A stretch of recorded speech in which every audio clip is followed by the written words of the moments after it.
jemi në rrugën Lufta e Gjilanit, në Gjilan, këtu ku mbrëm 5 gusht, pra u regjistrua një shpërthim e që erdhi si pasojë e vendosjes së një mjeti shpërthyes brenda një veture. Në fakt, deri më tani ende nuk është e qartë nëse mjeti shpërthyes është vendosur brenda hapësirave të veturës apo jashtë veturës,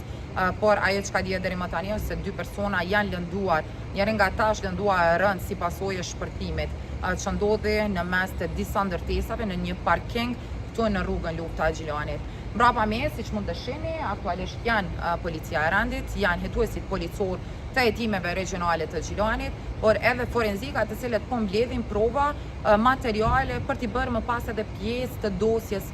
hetimore të cilën do ta trajtoj policia në koordinim me prokurorinë themelore të Gjilanit. Ajo çka ka mësuar kallzo.com është se edhe është këtu edhe njësia deminimit për të marrë edhe mostra të mbetura të mjetit shpërthyes në mënyrë që të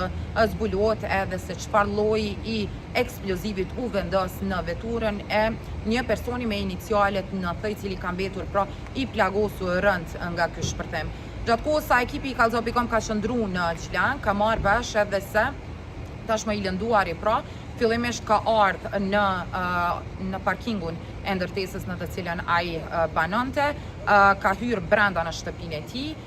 dhe pas disa orësh ka dalë. Në momentin që ai ka hyrë sërish në veturën e tij bashkë me një person tjetër të gjinisë femrore, pra vetura ka shpërthyer dhe të dy kanë mbetur të lënduar, njëri nga ta pra më rënd. Gjithashtu, policia dhe prokuroria i kanë thënë ekipit të kallzo.com se deri më tani nuk kanë asnjë person të dyshuar në lidhje me rastin dhe janë duke punuar që të zbardhin të gjithë rastin në mënyrën sa më të shpejtë të mundshme në hapësirën ku jemi tani, pra ka janë edhe disa ndërtesa përreth dhe parkingu është në mes të këtyre ndërtesave. Përveç veturës e cila është djegur komplet dhe tashmë policia